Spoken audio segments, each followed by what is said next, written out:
La Edad Media es el periodo histórico de la civilización occidental comprendido entre el siglo V y el siglo XV. Se suele situar su inicio en el año 476 con la caída del Imperio Romano de Occidente y su fin en el año 1492 con el descubrimiento de América. Aunque también se sitúa en 1453 con la caída de Constantinopla, fecha que tiene la singularidad de coincidir con la invención de la imprenta por parte de Gutenberg y también con el fin de la Guerra de los 100 años, una guerra que en realidad duró 116 años entre los reinos de Francia e Inglaterra.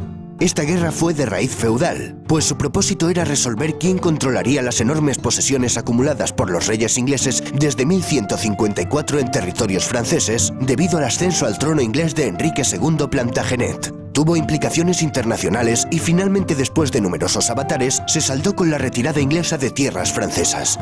En la Edad Media se sustituyó el modo de producción esclavista por un modo de producción de servidumbre feudal. También se fue produciendo una descomposición de las estructuras centralizadas del Imperio Romano que dio paso a una dispersión del poder. En lo ideológico y cultural se produjo un mestizaje de la cultura clásica con las culturas monoteístas cristiana e islámica, cada una en su espacio. La Edad Media suele dividirse en dos grandes periodos: temprana o alta Edad Media, siglos V a X, y baja Edad Media, siglos XI a XV. Como hemos visto, la Edad Media duró unos 1000 años y en 1000 años ocurren muchas cosas. Por un lado, en Oriente tenemos la historia del Imperio Romano de Oriente, apodado como el Imperio Bizantino, con la capital en Constantinopla, donde se hablaba griego. Desde aquí se cristianizarán los pueblos eslavos como los serbios, los búlgaros y los rusos. Por otro lado, en Europa occidental tenemos a un montón de pueblos germanos, bárbaros para los romanos, procedentes del norte de Europa, que fueron descendiendo en sucesivas oleadas hacia el sur y se fueron asentando formando reinos. Estos pueblos aseguraron y fusionaron con su cultura muchos rasgos de la civilización griega y latina, adoptando el derecho romano y el cristianismo como religión oficial. En el año 620 en la Meca surge la figura de Mahoma, que crea una religión monoteísta, el Islam. A su muerte en el 632, la península arábiga era ya en su mayoría musulmana. Sus sucesores tomaron el título de califa e iniciaron una expansión territorial que llegó desde la península ibérica hasta la India. La presencia de los musulmanes como una civilización rival alternativa asentada en la mitad sur de la cuenca del Mediterráneo, cuyo tráfico marítimo pasan a controlar, obligó al cierre en sí misma de la Europa occidental durante varios siglos. Para algunos historiadores, este hecho significó el verdadero comienzo de la Edad Media. En el año 732, en la batalla de Poitiers, con Carlos Martel a la cabeza de un ejército, comienza el retroceso de las fuerzas musulmanas en Europa. El nieto de aquel Carlos Martel, Carlomagno, expandió los distintos reinos francos hasta transformarlos en un imperio, el Imperio Carolingio, al que incorporó gran parte de Europa occidental y central. Conquistó Italia y fue coronado Imperator Augustus por el Papa León III el día de Navidad del año 800. A su muerte, el imperio se acabaría dividiendo entre sus nietos. Alemania y Francia se disputan el norte de Italia. Gana Alemania, que obtiene el favor del Papa y la corona imperial. El resultado es el Sacro Imperio Romano Germánico. En el año 962, el rey alemán Otón I, llamado el Grande, es coronado emperador. Tras la desintegración del Imperio Carolingio y el fracaso del proyecto político centralizador de Carlomagno, la debilidad de los reyes se hizo evidente. Sus sucesores se vieron obligados a ceder gran parte de su autoridad a los condes y marqueses para obtener su apoyo. Para asegurarse la lealtad de estos nobles, los monarcas les entregaron tierras, los feudos. Por otro lado, las invasiones de vikingos, sarracenos y húngaros aumentaron la inseguridad general, lo que obligó a los reyes a encomendar a los nobles la defensa de sus territorios. Nace la figura del caballero. El feudalismo alcanzó su madurez en el siglo XI y tuvo su máximo apogeo en los siglos XII y XIII. Su cuna fue la región comprendida entre los ríos Rin y Loira, dominada por el Ducado de Normandía. Por feudalismo entendemos al sistema basado en una serie de lazos y obligaciones que respaldan compromisos generalmente militares entre un hombre libre, el vasallo, y otro hombre libre en situación superior, el señor. El vasallo juraba fidelidad a su señor y se comprometía a cumplir determinadas servidumbres, principalmente de auxilio militar y consejo político, auxilium et consilium, recibiendo como contraprestación un beneficio, habitualmente el control y jurisdicción sobre la tierra y la población de su feudo o señorío. A esto se conoce como vasallaje. El vasallaje se confirmaba a través de dos ceremonias, el homenaje y la investidura. La posibilidad de que un vasallo tomara bajo su protección a su vez a otros hombres que pasaban a ser sus vasallos estableció una red piramidal de relaciones vasalláticas. Al final del vídeo veremos cómo era la típica pirámide de una sociedad feudal.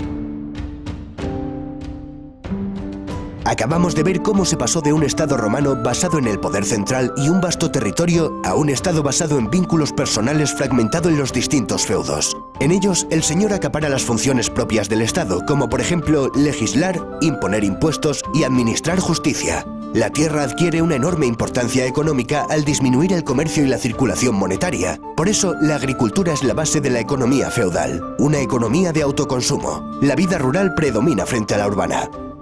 Un feudo característico se componía de una aldea rodeada de terrenos para cultivar, protegida por un castillo regentado por un señor. A este castillo también se le denominaba burgo. Por extensión, se aplicó el nombre de burgo a las poblaciones que se desarrollan en torno a estas construcciones. Así surgieron las grandes ciudades medievales. A los habitantes de estas nacientes ciudades se les llamaban burgueses, naciendo el término burgués. A estos centros acudían los campesinos a vender sus excedentes, cereales, frutas, carne, a la vez que compraban artículos de uso cotidiano elaborados por los artesanos, herramientas, cerámica, ropa. Se fueron creando nuevos barrios de artesanos y mercaderes que se agrupaban en gremios.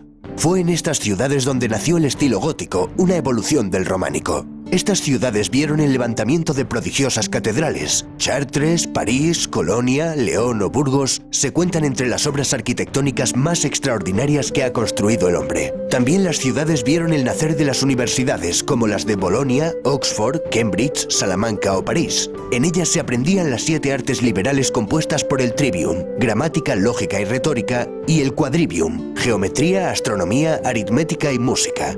También podían cursarse estudios especializados como Derecho, Medicina, Teología y Filosofía. La filosofía dominante era la de Aristóteles, cuyos textos habían llegado a Europa a través de los centros de enseñanza árabes. La filosofía medieval, la escolástica, se proponía fundamentalmente sistematizar la concepción cristiana del mundo en términos aristotélicos. El representante más célebre de esta corriente fue Santo Tomás de Aquino. Catedrales majestuosas, universidades... Vaya, parece que la Edad Media no es esa época oscura que siempre nos han querido vender. Y todavía no hemos mencionado los monasterios. Los monasterios también fueron islas de civilización. De ellos no solo emanaba espiritualidad, cultura y cristianismo, también fueron los que introdujeron la roturación de los bosques, beneficiosos inventos como la buena cerveza o maravillosos remedios naturales. Pero los monasterios fueron fundamentalmente grandes escritorios donde se salvaron, copiaron y conservaron los manuscritos que hemos heredado de la antigüedad. Estas islas de civilización no eran lo común dentro de la sociedad medieval. La mayoría de la población era analfabeta. Aquí los juglares y trovadores jugaron un papel muy importante. Eran músicos y poetas que divulgaron oralmente las hazañas épicas de héroes. La Edad Media es la época de los grandes caballeros y los grandes cantares de gesta como el cantar de Mio Cid, la canción de Roldán, Beowulf o el cantar de los Nibelungos. Estos poetas también nos hablaron del amor cortés que expresaba el amor de forma noble, sincera y caballeresca. El mayor ejemplo lo encontramos en la historia artúrica de Tristán e Isolda. La poesía trovadoresca era sobre todo de temática amorosa, pero también podía centrarse en aspectos políticos, morales, religiosos, etc.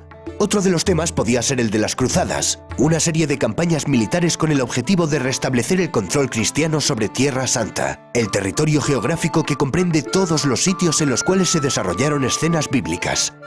Para terminar, veamos cómo era la pirámide social de un régimen feudal. En lo alto de la cúspide se encontraban el emperador o los reyes. Para el siguiente escalón vamos a establecer 2 columnas diferenciadas, pues la Iglesia constituía una jerarquía paralela a la nobleza. Dentro de la alta nobleza tenemos a duques, marqueses y condes cuyos títulos derivan de gobernadores del Imperio Carolingio. Un escalafón más bajo tenemos a varones, caballeros, etc. En la rama del clero también distinguimos entre alto clero, que procedía de la alta nobleza y las familias reales, y el bajo clero, que procedía de familias acomodadas de campesinos y artesanos. En la base de la pirámide tendríamos al 90% de la población, el campesinado. Los campesinos con menos derechos, como el de no poder abandonar el feudo, eran los siervos. La diferencia principal entre un siervo y un esclavo consistía en que, en general, un siervo no podía ser vendido por separado de la tierra que trabajaba, y en que jurídicamente era un hombre libre. Era una sociedad profundamente estática, ya que cada individuo permanecía en la clase social en la que había nacido. Las injusticias que comportaba esta jerarquía eran compensadas por la religión. Toda situación de desventaja en este mundo se compensaba con una situación de ventaja en el siguiente.